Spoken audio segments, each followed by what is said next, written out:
Why don't you try it on? I really don't think it would suit me. Imagine a ball on the estate. A fancy dress ball. I'm sure you enjoy such things. All your liveliest friends from town. Not a bad notion. Give it here. Picture your entrance. Is there a mirror? Yes. I'll hold it for you. I said it's a bit heavy. Cypress. Strong, enduring wood, carved by true artists. So, all your friends are gathered, candlelight, wine. They turn to the staircase, raise their glasses as you descend. God. Oh, I really can't see. You're in ceremonial robes. You still got that mirror? Lord of your domain. Can't get my eyes in line with... Masked as Kalki. Ow! Avenging Kalki. Your true artists were a bit... careless, Uncle. Or thick-skinned. It's decidedly rough inside. It reminds me of something. Yeah, a book I once had. The Boy's Empire storybook. There was a picture in it of a monster.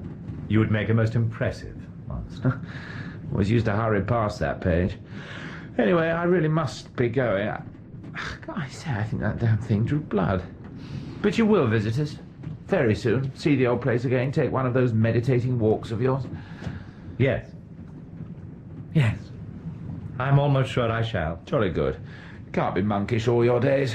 Now, could you lead me out of this gloomy dungeon? I hadn't made my mind up before we went down into the hold. Not entirely.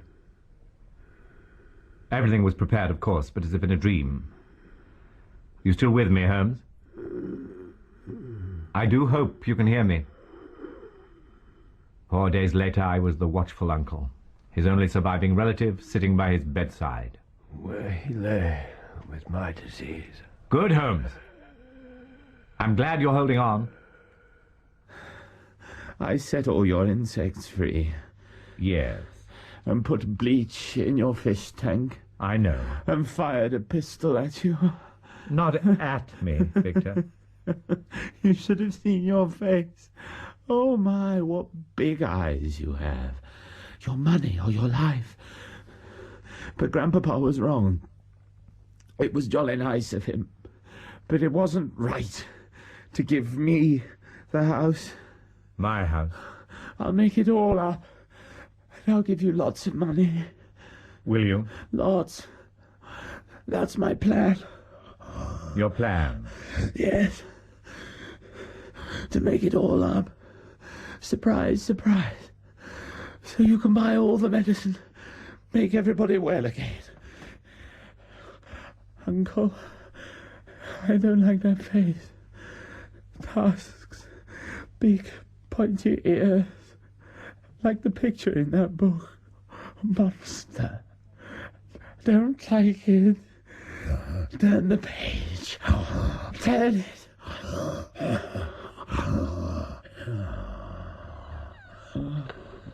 He would not have made amends. I know he would not. He would have kept it all and squandered it all. He was raving, hallucinating, dying. As you are. But you can kill me. Kill me, Smith. I'll forget it all. Forget? That you killed your nephew. I can do nothing for you. I swear, I'll not say a word. More worthless deathbed promises. But you're right. You'll say nothing. You'll be in no witness box, quite another shape of box. I've seen so many of those in my life. My parents, my sister, my grandfather. All my good, honest workers in Sumatra. But you didn't murder them. What?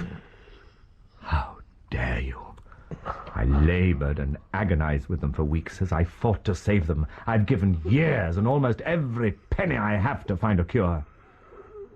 When my grandfather bypassed me in his will, I didn't care. It was monstrous, but I didn't care. If Victor died, then the estate would revert to you. It meant nothing to me. I'd gone beyond their little world and all its prejudice and greed.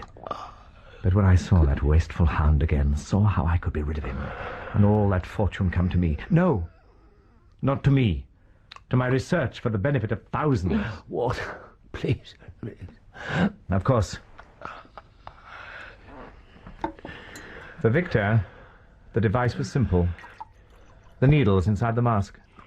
I knew the clumsy fool couldn't fail to prick himself. And he needs only the minutest penetration of the skin. But for Sherlock Holmes... Careful. Take it slowly. For you, whose talent and astuteness I truly respect, it had to be more subtle. It could only be ivory for Sherlock Holmes. An honor that you think me so deserving. Ivory. Artfully constructed, intricately carved. Like this box here on your table, which I may as well take with me out of harm's way. You'll agree, Holmes, the device is cunning. The needle's sharp spring is infinitesimal, almost invisible.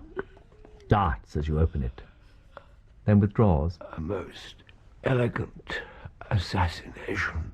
And I'm sorry, Holmes, if the elements hadn't come together in that unique mind of yours, and if you hadn't set Inspector Morton on my trail. The gas. What? Turn up the gas. Shadows begin to fall, do they? Very well. There. Now we can see each other clearly. And see the truth, which is that Victor's death and yours will allow me to continue my work. Be assured, Holmes, your untimely end will bring about the eradication of at least 3 devilish plagues. That is a comfort. Work of such importance I could not allow to be stopped.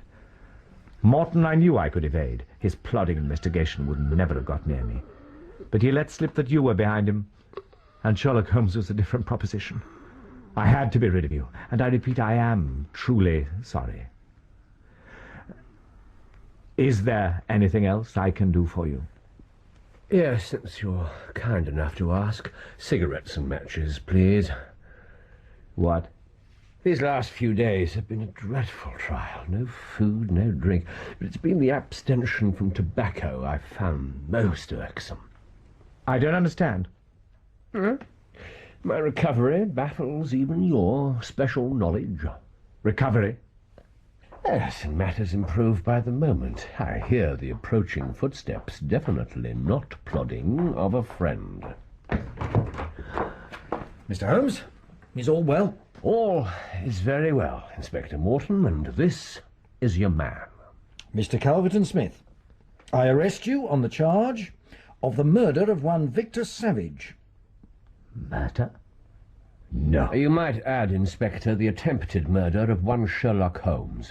But this is all wrong. He asked me here to help him. He's ill, raving. I might warn you, Mr. Smith, that I'll take down anything you say, and it may be given in evidence. Please, do record what I say. I can't believe you'd accept the insane suspicions of a delirious man against the one man in England who can help him. The gaslight was the signal to me that you'd said enough. What have I said? What he invents, you mean? Mad slanders for which he has no corroboration. I came here at his request. Corroboration? Good heavens, of course. Do come out now, old man. Holmes, you have had me in some tight corners in the past. But this one... Do forgive me, Watson. Squeezed behind your bed, for heaven's sake. I am so sorry. My room doesn't lend itself to concealment, which in a way has been an advantage, since our visitor was less likely to suspect the presence of a witness. Isn't that right, Smith? My work, Holmes. Would you ruin work of inestimable value? Won't your research notes survive? But my understanding... And how many would you have murdered in pursuit of that understanding? Inspector Morton, you'll find a small ivory box in the right-hand pocket of his coat, which it would be as well to remove. And handle it very gingerly. Yes. Put it down here. That's good. It will have its part to play at the trial. And now you may take him to the station. Very good, Mr. Holmes. Watson and I will join you as soon as I am dressed. Holmes, I still don't know exactly what's been going on here, but I do know you are dreadfully unwell. You will go nowhere until I have examined you. With or without my leave, eh? Quite right. Inspector, on your way out, would you be so good as to ask Mrs. Hudson to bring up some claret and biscuits? Doctor's orders.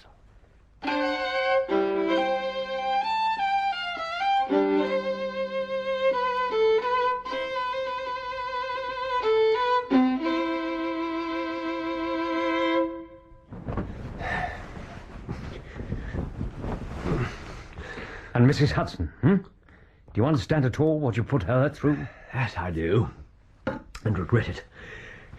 But it was the only way. She had to be convinced of the reality of my condition, since she was to convey it to you, and you in turn to Smith. Then I congratulate you. You were sorely convincing. 3 days of absolute fast. Then Vaseline upon one's forehead, belladonna in the eyes, rouge over the cheekbones, and crusts of beeswax around one's lips. Most satisfying effect, don't you agree? Oh, most. Perhaps you should write one of your monographs on the art of malingering. Yes, perhaps I shall. You see, you must know, Watson, that among your many talents, dissimulation finds no place. Just as now, you cannot pretend that you are not aggrieved. No, I cannot. You accused Smith of allowing worthy ends to overcome all scruples about means. Haven't you done the same? He is a murderer, Watson, and I would have been his next victim. It is clear, is it not, that he's a brilliant man, but mentally unbalanced. His instability, however, has not impaired his shrewdness. It was essential that he believe his scheme had worked if I were to surprise a confession from him. To be sure of that, you, too, had to believe. Yes. This murderer had to believe you were dying, as I did, for several hours. Why didn't his scheme work, by the way? My correspondence, as you know, is varied. I'm always on my guard against any packages that reach me. And, Watson, listen. You'll recall I would not let you within 4 yards of me. Of course. A mere general practitioner with mediocre qualifications. But, my dear friend, that too was part of my performance. Like my gibberish about oysters and half-crowns, to produce a pleasing effect of delirium. I could not let you near me precisely because of my respect for your medical talents. There was no doubt your astute judgment would see through my pretense immediately if you came close. So, am I forgiven? Shall we take care of the formalities at the police station and then go for something nutritious at Simpson's, I'm still rather weak. Would you help me on with my coat? Watson? When Morton arrived, when you sprang your trap... Yes, what about it? You'd forgotten me. What? Behind the head of your bed, you say, the only hiding place in the room, and a deuced tight one. And whatever I hear, I must not intervene. Quick, man, if you love me, your very words. Don't budge, you say, don't utter a word, whatever happens, until you give me leave. So there I am, crouched in a most awkward position, for much of the time with cramp, I might add, for what seemed like an age, believing my friend was... And I slip your mind. Then I am not forgiven. Sometimes, Holmes, sometimes you can be so devilishly ruthless.